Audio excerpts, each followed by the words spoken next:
Welcome to Nithya's channel. இன்னைக்கு ஒரு snack item தான் பார்க்க போகிறோம். வாங்க வீடியோக்குள்ளே போகலாம். இன்னைக்கு மைதா மாவு கோதுமை மாவு வச்சு ஈஸியாக ஒரு கார வகை சிப்ஸ் செய்யலாம். வாங்க, இதுக்கு தேவையான பொருட்கள் என்னென்னன்றதை பார்த்துடலாம். கோதுமை மாவு 1 கப், மைதா மாவு 1 கப், 5 காஞ்ச மிளகா தண்ணியில் ஊற வச்சுருக்கேன். ஒரு சின்ன கட்டி பூண்டு உரித்து வச்சுருக்கேன். இந்த காஞ்ச மிளகாவையும் பூண்டையும் மிக்சியில் நல்லா பேஸ்ட் அரைச்சி எடுத்துக்கலாம். அப்புறம் தேவைக்கேற்ப உப்பு சேர்த்துக்கலாம். கொஞ்சம் ஜீரகம், கொஞ்சம் ஓமம், கொஞ்சம் பெருங்காயம், சிறிதளவு கருவேப்பிலை, கொத்தமல்லி நல்லா வாஷ் பண்ணிவிட்டு பொடியாக கட் பண்ணி வச்சுருக்கேன். இதெல்லாம் பொரிச்சு எடுக்கிறதுக்கு ஆயில் தேவை. இப்போது சிப்ஸுக்கு மாவு பிசைஞ்சிடலாம். இந்த சின்ன கப்பில் 1 கப் கோதுமை மாவு எடுத்துருக்கோம். 1 கப் மைதா மாவு, ஒரு அரை ஸ்பூன் ஜீரகம், கொஞ்சமாக ஓமம், கொஞ்சம் பெருங்காயம்,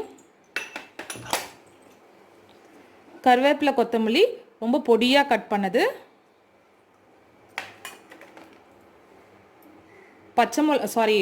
காஞ்ச மிளகாவும் பூண்டும் மிக்சியில் அரைச்ச விழுது.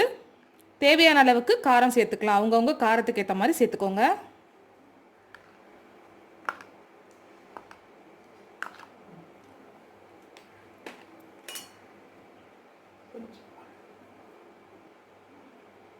சால்ட்,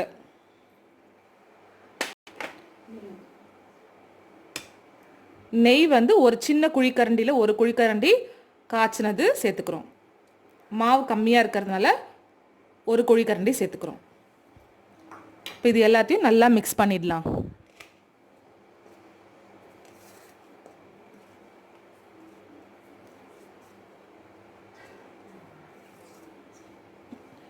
மிக்ஸ் பண்ணிவிட்டு எல்லாம் கலந்துட்டு அதுக்கப்புறமா கொஞ்சம் கொஞ்சமாக தண்ணி ஊற்றி சப்பாத்தி மாவு பிசைகிற மாதிரி பிசைஞ்சிக்கலாம். இது ஈவினிங் ஸ்நாக்ஸாகவும் கொடுக்கலாம், இல்லை ஒரு ஏதாவது ஃபெஸ்டிவல் சீசன் அப்போ கூட நம்ம செஞ்சு வச்சுக்கலாம்.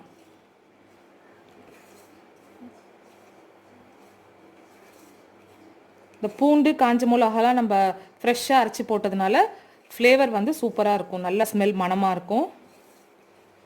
நெய்யெல்லாம் காய்ச்சி ஊற்றிருக்கிறதுனால பொறன்னு இருக்கும். இப்போ கொஞ்சம் கொஞ்சமாக தண்ணி சேர்த்து பிசைஞ்சிக்கலாம்.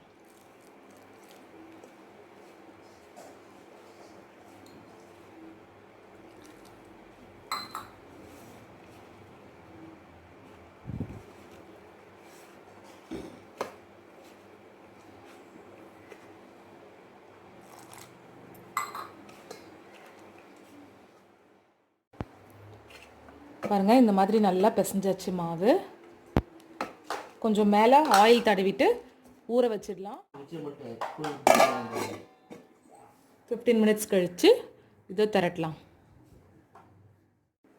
15 மினிட்ஸ் ஆயிடுச்சு. இப்போது நம்ம தேய்ச்சி எடுக்கலாம்.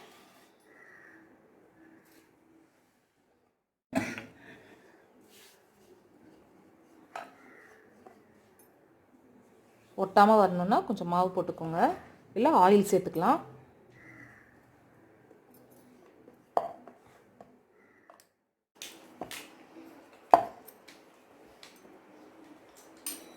இந்த திக்னஸ் போதும். இப்போ கட் பண்ணலாம். ஒரு பீஸா கட்டரோ இல்லாட்டி இந்த மாதிரி சிப்ஸ் கட்டர் கூட இருக்குது. ஸ்பூன் மாதிரி இருக்கும், அது எண்டில் இருக்கும். அந்த மாதிரி கட்டர் யூஸ் பண்ணிக்கலாம். இல்லைனா எதுவுமே இல்லைன்னா நம்ம கத்தியில் கூட கட் பண்ணிக்கலாம். இப்போ இந்த மாதிரி நம்ம கட் பண்ணிக்கலாம். நான் வந்து பீஸா கட்டர் தான் யூஸ் பண்ணியிருக்கேன். ஒரு மாதிரி ஸ்லாண்டிங்காக பண்ணணும்னா நம்மளுக்கு டைமண்ட் ஷேப் கிடைக்கும். அதனால் ஸ்லாண்டிங்காக இந்த மாதிரி கட் பண்ணிக்கிறேன். திரும்ப இந்த பக்கம் க்ராஸாக பண்ணணும்னா நம்மளுக்கு டைமண்ட் ஷேப்பில் சிப்ஸ் கிடைக்கும்.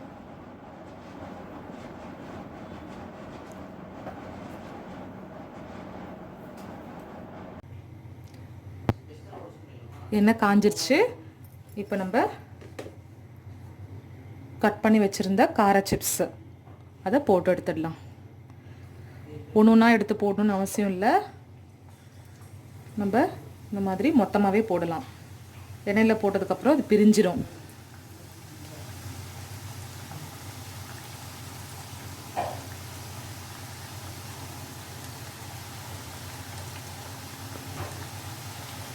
கொஞ்சம் மாவில் செஞ்சாவே நிறைய குவான்டிட்டி வரும் நம்மளுக்கு.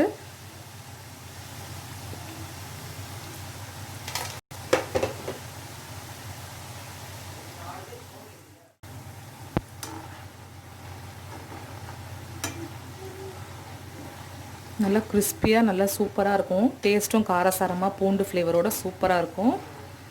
இந்த மாதிரி பசங்க ஸ்கூல்லேருந்து வரதுக்கு முன்னாடி நம்ம செஞ்சு வச்சுக்கிட்டா கூட ஈஸியாக டீ டைம் காஃபி டைம் போது கொடுத்தோன்னா சாப்பிடுவாங்க, விரும்பி சாப்பிடுவாங்க. சீக்கிரமாக செஞ்சிடலாம். ரொம்ப ஈஸியான ஒரு இதுதான் டிஷ் தான் இது. நல்லா வேகணும், சத்தெல்லாம் அடங்கணும். அடங்கினதுக்கப்புறம் நம்ம எடுத்துடலாம்.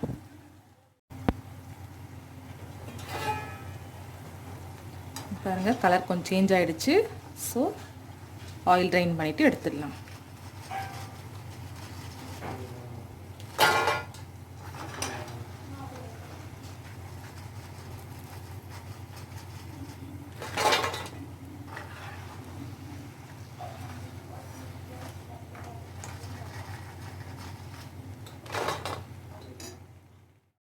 டேஸ்டியான இந்த மொறுமொறு சிப்ஸை செஞ்சு பாருங்கள். உங்கள் கமெண்ட்ஸை கமெண்ட் பாக்ஸில் ஷேர் பண்ணுங்கள். வீடியோ பிடிச்சிருந்தா லைக் பண்ணுங்கள், கமெண்ட் பண்ணுங்கள், ஷேர் பண்ணுங்கள். மறக்காம நித்யா சேனலுக்கு சப்ஸ்கிரைப் பண்ணுங்கள். பாய்.